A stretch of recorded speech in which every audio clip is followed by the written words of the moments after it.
It was a quiet afternoon in a small American town, the kind you see in old movies.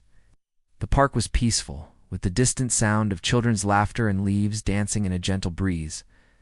On an old wooden bench sat Ethan, a man in his 30s, his eyes heavy with worry. He'd lost his job a week ago, and the weight of uncertainty seemed to press down on him more with each passing day. Holding a half-eaten sandwich, he stared blankly into the distance, his thoughts a chaotic storm that drowned out the world around him. "God," he whispered, the words barely audible. "I don't know what to do anymore." Just then a faint flutter caught his eye. A small sparrow, weak and trembling, had landed near his shoes. It pecked nervously at the ground, finding nothing. A sad smile touched Ethan's lips. "Hey there, little one," he murmured. "You hungry too?" Without a second thought, he tore a small piece of bread from his sandwich and placed it on the ground in front of the bird. The sparrow hesitated, its tiny head cocked, before hopping closer and finally beginning to eat. Ethan watched in silence. As the bird took its fill, a strange sense of calm washed over him. For the first time in weeks, the heavy knot in his chest loosened. That simple act, sharing a single bite of food, had become a moment of unexpected peace, a quiet connection he hadn't realized he was craving. A little girl walking hand in hand with her mother noticed the scene. "Mom, look," she pointed excitedly. "That man's feeding the bird." Her mother smiled, her heart touched by the simple, selfless act.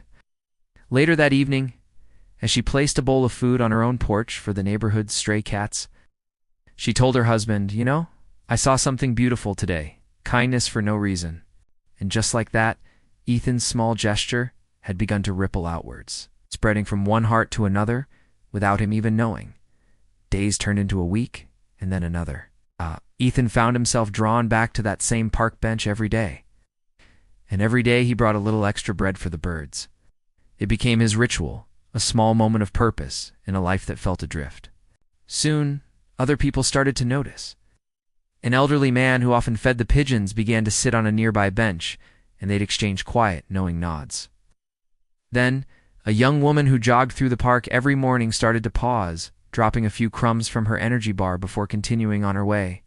Slowly, almost imperceptibly, the atmosphere in the park began to change. It became a place of small, shared kindnesses. Strangers would smile at each other. As people who had once rushed past, lost in their own worlds, now paused to watch the birds, sharing a moment of quiet peace.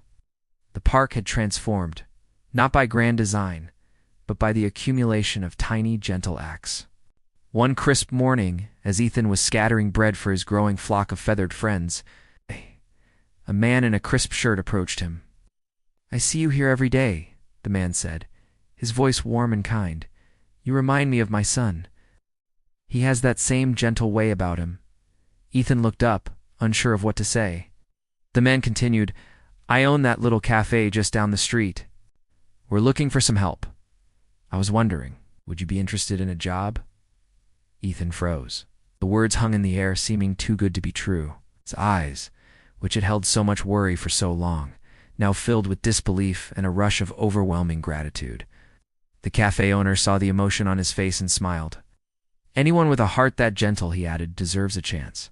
And just like that, the man who had once felt he had nothing left to give, the man who had shared his last bite with a tiny bird, found his life turning around. The ripple of his own kindness had finally circled back to him. Weeks later, Ethan sat on that very same bench. But this time, he was wearing his new cafe uniform.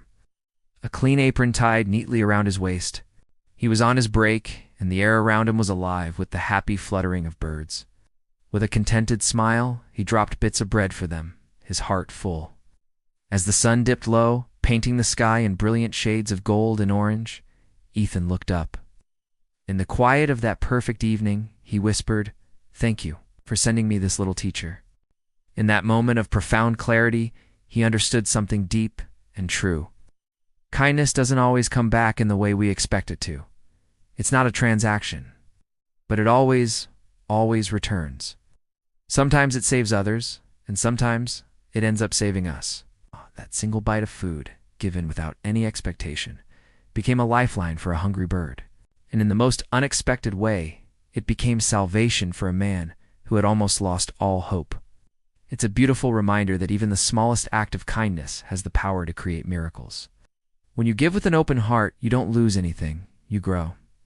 Heaven isn't always some distant place above us. Sometimes it's something we create right here, with our own two hands and a little bit of love. Thank you so much for watching. We'll see you next time.